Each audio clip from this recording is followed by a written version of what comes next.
Hello, badass lightworker. This is Julia Treat from juliatreat.com. I am so happy to be with you here on my podcast, Stepping into the Light, which you can listen to on Stitcher Radio, Podbean, and iTunes. I want to talk to you today about the best way to smudge your house. I get a lot of questions about this. People reach out and ask and send emails, and although I'm not able to get back to every single email because I do get many, when I get questions, really good questions, I've decided I'm going to start just making a podcast about it because there's probably more of you or others that would like to know what it is that I do when I smudge my house or what's the best way to do it. Now, I am a firm believer that everybody needs to smudge their home from time to time. I'm going to talk a little bit about what can be in your home, what can be hanging out there and you not being aware. So, people, when they come to my home, I do readings in my home in person. I do individual readings, I do group readings, and I can hold anywhere from, at the most 8 to 10 people in my home in a group reading. By the way, if you are ever in my area and you would like to come to my home and put together a group, I'm happy to host it in my home. We have a really good time and it's a beautiful experience. Everyone says how loving my home feels. Like they come into my home and first thing out of most of my clients' mouth is, "Oh my gosh, it feels so loving in here." And my response is, I work on it. I make my home this way. I work on things. I clear things. I take care of what I need to keep my home very clear and loving. So our homes, it's so important that we keep our homes in this vibration of calm and peace and joy and love. And one of the first tips that I like to tell people in keeping their home clear is keeping your blinds or curtains open. So I used to clear homes. I used to go to people's homes and clear them. I don't have to do that anymore. I actually can clear a home without physically being there. It's funny because, I'll get on calls with people. And generally, if you ever need that done, by the way, just all you need to do is book a reading on my website, juliatreat.com. Just a one-on-one reading. You and I'll hop on the reading. We can connect with your home. It's funny because it kind of freaks people out sometimes when I describe what's in their home or certain spots in their home or corners or garages, whatever it is in the basement. And I can get specific. So what I do, I call it, I can see through God's eyes. And I've always asked, well, I've asked for that is, God, I want to see things through your eyes. You show me what's happening here. And we're in the middle of my mediumship angel intuitive course right now. And that's the first thing I told all the students starting out. It's a 6-week online course. We're meeting online and we can all see each other's faces. It's fun. And I said the first thing was, I know that I have this listed as mediumship angel intuitive. I am not a label person. I don't like them because it really limits what people think you can do. But I said I list it as that so that people know what they can expect, at least part of what they're going to be able to do. And then I emphasized to the group that I am going to teach you to see things through God's eyes so that you will always, always see love. So because I have been able to move into that space of I want to see things through God's eyes, or, it might be universe or creator or whoever it is that you believe is there. I call that being God. So when I used to go into people's homes and clear them, now this is the old way I used to do it. This is before I started saying, God, let me see things through your eyes. I would go in with my little conch shell, my little beautiful shell full of sage. I used to use sage. I don't any longer, but I'm going to get to that. So I'd go with my little conch shell with sage, and I'd go in with my feather. I had a smudging feather, and I would say a prayer, and I would ask that God's light come into the home and surround the home. And then I would call in Archangel Michael and your band of angels to come with me, and we would go through the home. And I would start at the lowest level in the home, whether it's a basement or, a little utility place, whatever, basement, go in the lowest level. And then I would go clockwise. And then I would go to the first floor, the next floor, and then I'd just make all the way up to the top floor. Now, I did that for several years, and I went to people's homes, and it was honestly one of my least favorite things to do, because sometimes you're not connecting with, the highest vibe of stuff. So if you have souls that are not crossed over, and let me clarify, I'm probably one of the few. I do not believe that there are evil things lurking. I believe there are lost souls, and they're stuck for many different reasons. I don't believe it's a punishment. I believe either something happened in this lifetime that they heard, well, you're going to go to hell, or some souls stick around because they think they can take care of their family better from here. Some souls don't even leave because, I kid you not, they don't even know they're dead. I know it sounds crazy. And and you all know, hopefully you all know by now, my feeling about fallen angels. If not, I do have two podcasts about that I really suggest that you listen to. Because I talk about fallen angels and what they're really here to do, and that it is not what you may have always either heard or were taught that they're here for. And I even wrote about fallen angels in my book, Stepping into the Light. So I wrote a book, Stepping into the Light, the miraculous ways that our loved ones, angels, and guides are able to let us know they are near. And that book's on my website, juliatreat.com. There's a link to it.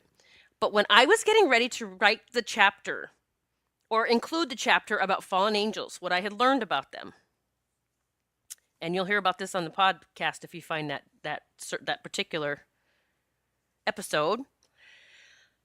When I was debating, do I include this in my book or not? Because this is one of the most controversial things. I mean, I was raised a Baptist minister's daughter, so we were taught fallen angels are these bad, evil things. They're part of Satan's army, and they're never allowed to go back to heaven.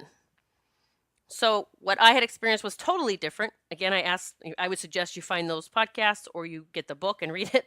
But I asked God, literally, when I was in Massachusetts, I had rented a home for 2 months to finish my book. I just needed to get away and finish my book. And I said, God, please give me a sign that I'm supposed to include this part in my book. Please.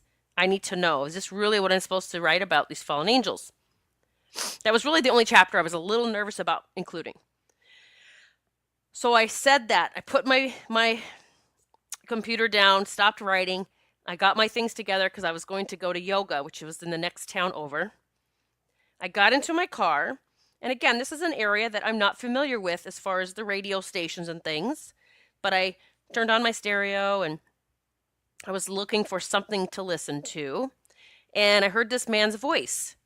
And I just stopped on it. And I didn't even know who it was or what it was about yet. I just stopped and I started listening to this man talking. And after about 30 seconds, I realized he was talking about fallen angels. And then he went on to talk about how there were these kids, these Baptist ministers' kids from, I honestly want to say like the 1930s or 20s, but it was a time ago. And he said there's this group of kids that claimed that they could help fallen angels get back to heaven. Now, you can imagine my jaw about dropped because I had I'm not kidding, 10 minutes before that asked God for a sign. Do I include my story about being able to help fallen angels cross over? And then that's what comes on the radio. So I knew that I was supposed to. So back to my story, where I used to go to people's homes and cleanse. Again, not my favorite thing to do. And when I really realized that I didn't have to go to people's homes, because when I began speaking with clients from all over the world, I decided to expand my business worldwide and move out of you have to be in my home. I actually never felt that anyone had to be with me, but a lot of people actually have that idea of their own. They've come up with that on their own, that they have to be in my presence for some reason. So when I decided to expand, I got people, for readings from all over the world. And if their house was an issue, or if they were supposed to hear it during that session, it would come up that, oh, there's something, your house is kind of funky, or here's the thing. If you have stuff in your house, even just emotional baggage that we all bring in from, our workplace, from our friends and family, we could bring it home from anywhere. We go to the grocery store and just this energy just leaps onto us, or sadness from someone might just brush up and hang on to us. Like it really can be that easy to just bring stuff home. So this all accumulates. It can accumulate in our homes, and it can cause people to be sad, depressed, angry, lash out on an emotional roller coaster. It can affect everyone that way, but especially people who are sensitive, and it really affects sensitive kids. So if you have, an indigo child, so you have the child that's here to spread love and light, but they're the activist, the feisty energy, the I'm here to make a difference, and the sooner you listen to me, the better, that kind of kiddo.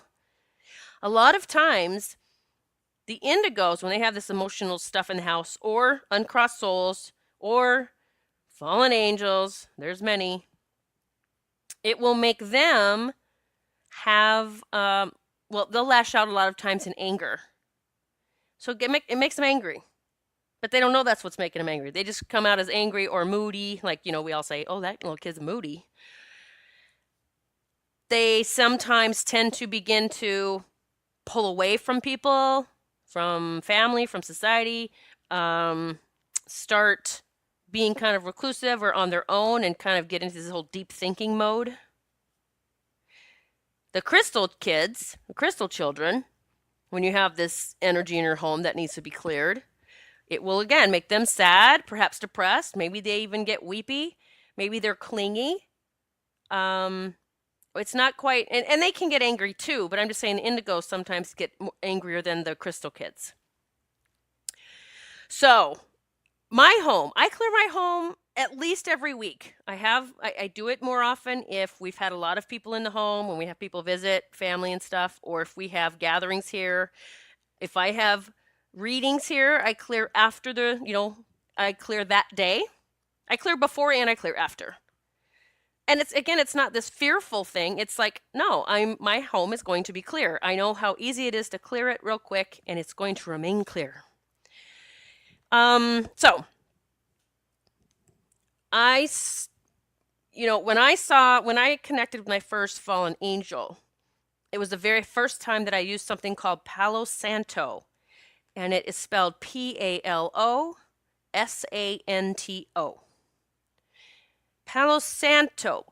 I had a mentor who talked about Palo Santo and told me that I should, try using it, experiment with it, because it was, number one, stronger than sage as far as its clearing abilities, clearing out emotional energy and lower vibrational stuff. It is also more powerful in illuminating what is in the home.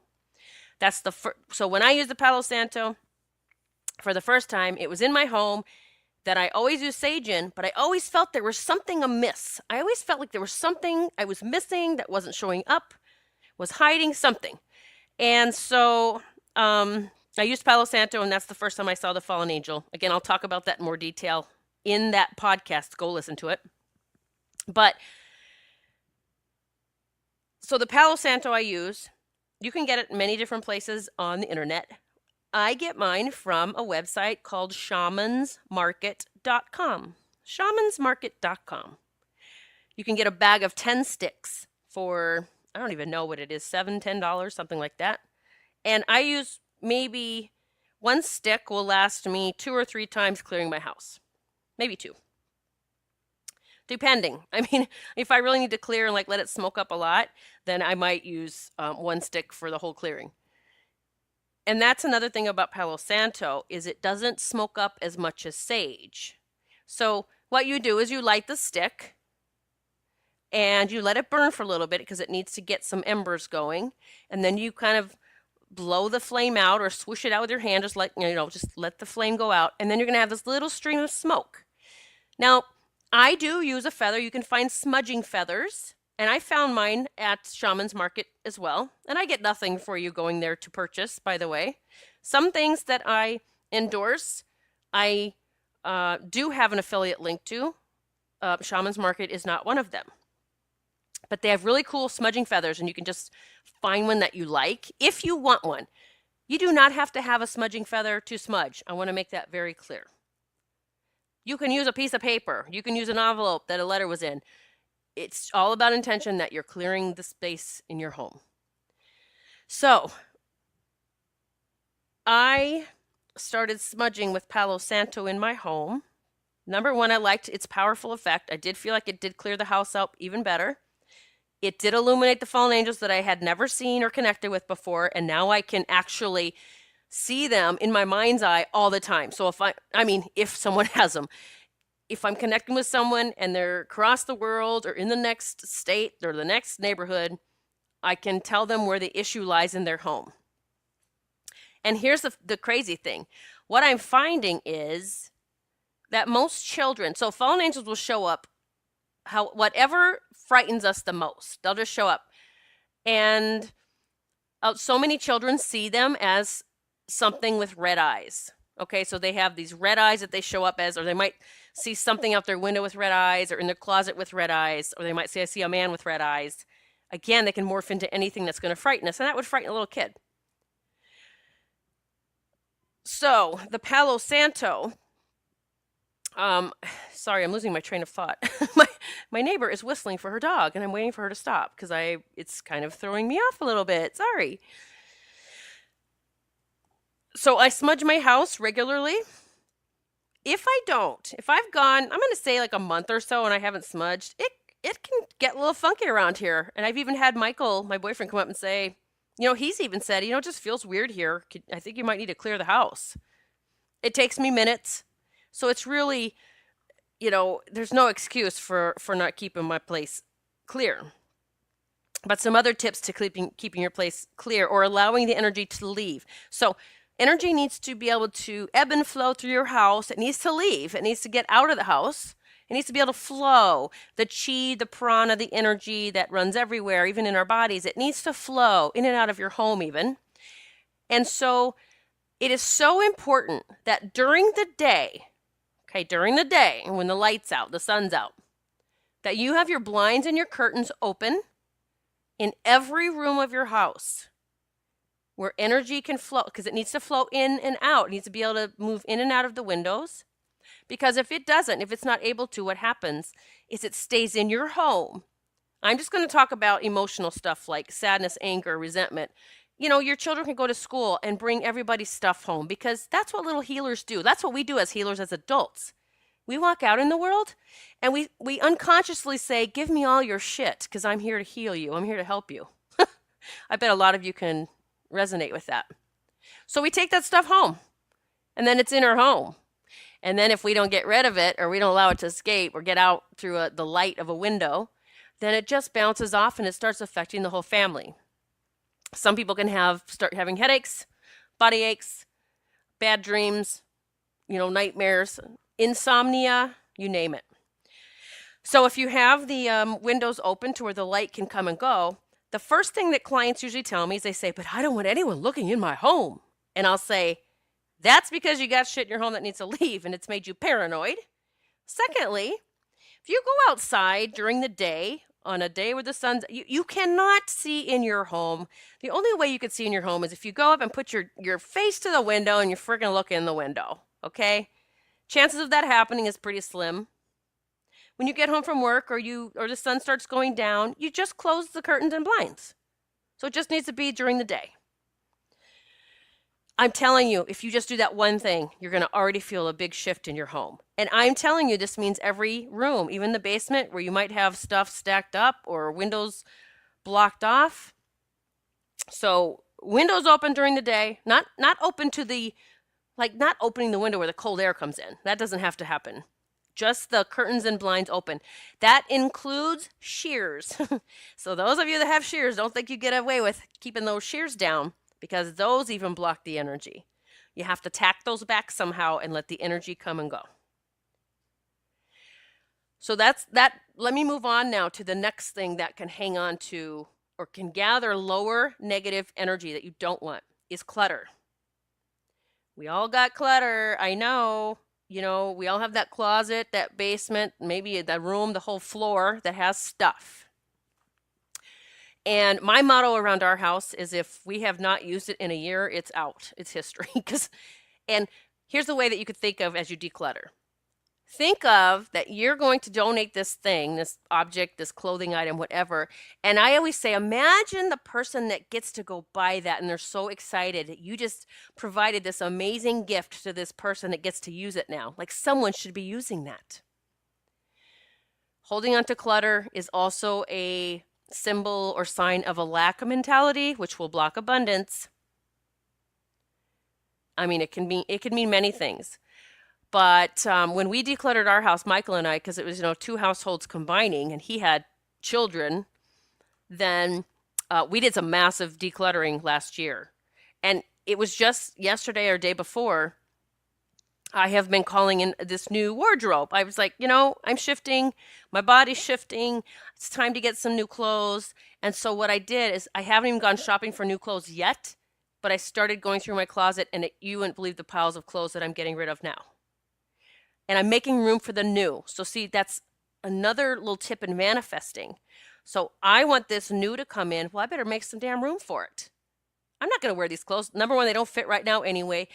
Number two, they're not even really my style anyway, anymore. So I'm just going to get rid of them. So getting rid of clutter is going to help eliminate lower energy in your home. It also makes room for the new to come in. All right, so smudging your home. So let's talk about now that you have the windows to where the light can come in, you know where to get the stuff.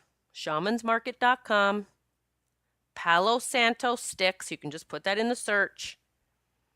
10 sticks are good. I don't know how, depending on how big your home is, it's going to last a while. They don't smoke up a lot. So if you're in an apartment building, it's not like all your neighbors are going to be able to smell it. I can't promise you that, but I'm just going to say you don't have to have a conch shell to use it, like a little, seashell, that little conch shell to set your sticks in. I just do because I think it looks cool. I like it. Okay, so now that you have the windows open, you're starting to declutter. And don't get overwhelmed if you decide, all right, that's it. I've got to start decluttering this stuff because I'm not going to have this stuff hanging out and holding on to the lower energy and affecting this home. Then don't go down and look at your basement and go, oh shit, where do I start? Okay? You're going to go to one corner. You're going to pick one corner or one cabinet, one drawer, something, one thing. One thing that you can spend an hour on or 30 minutes or however long it is. And what I suggest to a lot of people, I say, set a timer. So you got this hour, your phone is turned off, you can't answer it, you're not getting on social media. You have 1 hour and you've got a bin for donate and then you got a bin for keep, okay? But you really have, I say, keep what you absolutely love. If you don't absolutely love this, donate it because someone else can love it. You don't need it. Separate your bins. Now what I do is I don't wait for things to accumulate. So I'm not like putting bins of donate in boxes and putting it in a corner then to wait till I have a huge pile, a huge, shitload of pile of stuff. When I recently, again, like I said, I've done my closet, I've started my closet, and now I'm in the basement. I'm doing both, kind of taking turns. And I load up my car. So the next time I'm going that direction by the Goodwill or by the Salvation Army, that's the ones we have here. In fact, sometimes I go ahead and put them in the back of my car, all the boxes, because I don't like a lot of clutter in my car. So when they're in there, the next time I go to the grocery store, I'm going to take 10 minutes out of my way, or 5 minutes. Ours is pretty close. I'm going to run this over there and drop this off real quick, all this donatable stuff, and then I'll go to the store. See, I haven't even let it sit in my house any longer, and it's not going to sit in my car. I went ahead and got rid of it. It's a really good way of purging and letting go. So once you have all that done, you know, and you're waiting for your Palo Santo to show up, once your Palo Santo shows up, it's so easy. So easy to do this. But I say you got to be mindful. You got to be present for the experience. So you're going to have your Palo Santo and your lighter, however you're going to light it. I use a lighter. Sometimes I use my gas stove. So whatever it is that works for you. And, you know, I say a prayer, and I'm going to say it right now. It's really easy. You can make up your own. But I say, God, shine your light down within my home and around my home. Include everything, my garage, my shed, our vehicles. God, shine your light through it all. Let it be so bright that it just infuses everything and everyone involved with my home with so much love and light. Then I ask Jesus, you come into my home now. Archangel Michael, your band of angels, I ask that you come in and help me clear this home of any low vibrations, anything of lower vibration or negative low vibration that needs to go back home, go into the light. I ask that you come help me do this. So people that have talked to me either through a reading or in person or long distance know that I always say I do this with my team. I never do this alone. I'm always doing this with my team. I don't do anything alone. We got this massive spiritual entourage. Why would we not be calling on them like that? When I finally learned that, I'm like, oh my God, start calling your team. So call your team in. I always call Jesus now.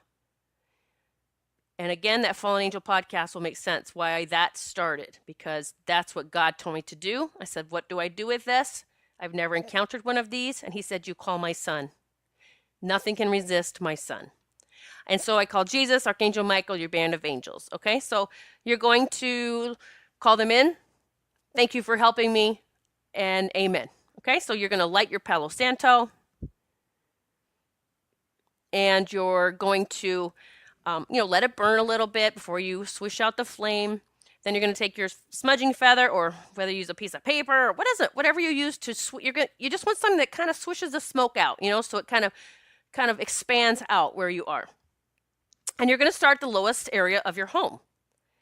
Now, whether you have had time to declutter or not doesn't matter. Start at the lowest level of your home. Doesn't matter if you've started decluttering yet. Just start there with the smudging. And I go clockwise. I don't know that there's any rules about that.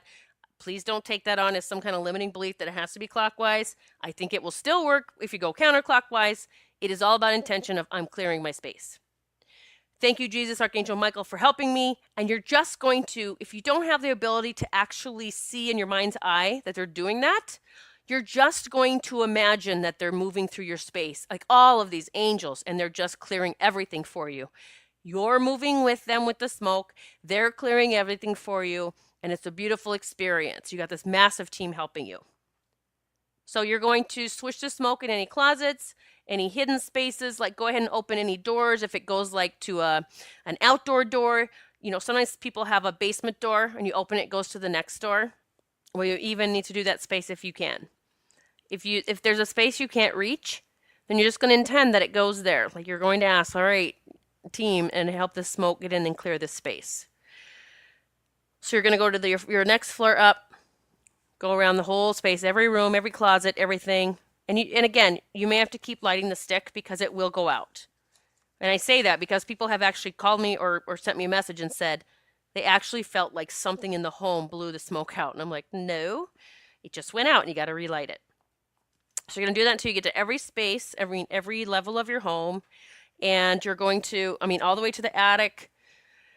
And when you're done, so this is what I do. When I'm done, I actually go and put my Palo Santo stick down in my little conch shell. I used to use a little aluminum pan, a little plate, whatever it is that you need to lay it in. And then for myself, I go through and walk through the house again myself because I want to see if it feels good, it feels clear. Sometimes some of the symbols I get that it's not clear or that it needs a little more work is my ear starts to close up in a room that is active. So when I say active, that can mean many different things. It could mean that there's a soul still that needs to be crossed over. And Here's another thing. You can't, I'll be honest, you can't do this out of fear. Like if you're doing it and you're scared to death the whole time, you really need to reach out to someone who does it and can walk you through it and help you feel empowered about taking your house back. I do that with people all the time. Again, if you ever need that from me, you would just need to hop on um, a one-on-one reading, which you can get on my website, juliatreat.com. And I'm not saying this to get business. I'm just saying it's one way that I can help you because I know that for some people, for what they've been taught growing up in the church or from their family or watching scary things on TV, you can be fearful moving into whatever it is that you're clearing. The people that I have walked through clearing, I don't care if they're in Australia and I'm here in the US. We walk through it. I'm able to describe things in their house. I'm able to clear their home, and they feel the empowerment of doing that, of taking their home back. So, you have the power to do all of this. You have the power to take your house back. You have the power to keep your house clear so that your family can move through life with a whole lot more grace and ease. It's a beautiful thing when you begin realizing that you have power to shift the vibration in your home. I mean, you can shift the vibration in your home by playing music, dancing around the house. You can shift the vibration in your home by particular scents that you have, like different smells and scents in the home, candles, if you will, or so you have the power to do so much to keep your place clear. And here's the thing, once you clear your home, even if you just do the blinds and the curtains and start decluttering, everybody just starts feeling a little bit better and people start getting along better. It just improves everything. All right, I think that is it for today. I hope you enjoyed today's podcast. Hey, I need a huge favor from you. If you have not yet, if you wouldn't mind getting on wherever you're listening to my podcast, if you'd please get on and rate and review. Give me some stars, give me a review, anything at all. It would just help me tremendously. If you haven't yet, hop on over to my YouTube channel. It's under Julia Treat. There's a link on my website to my YouTube channel. And keep your eyes peeled because I will be announcing a friend of mine, a colleague of mine, Jessica Drew. She is an illustrator, an artist, and an author, and she writes children's books. We are in cahoots. We are starting a children's YouTube channel called The Rainbow Crew. We are so excited, and I'm going to tell you the crazy stuff that has been happening since we decided to do this. I mean, doors are opening for us. I'm getting rainbow kids' faces showing up in conference calls that I have recorded the video. I mean, it is nuts. I mean, it really does blow me away what's possible. But that will be coming, and it's really to help the kiddos just maintain their connection, remember who they are, stay connected to their massive team, and I just can't wait. So that's coming soon. We're working on just a few details. We're getting going with that. All right. Thank you again for listening, and I hope to see you very soon here on another episode of Stepping into the Light. God bless. Bye.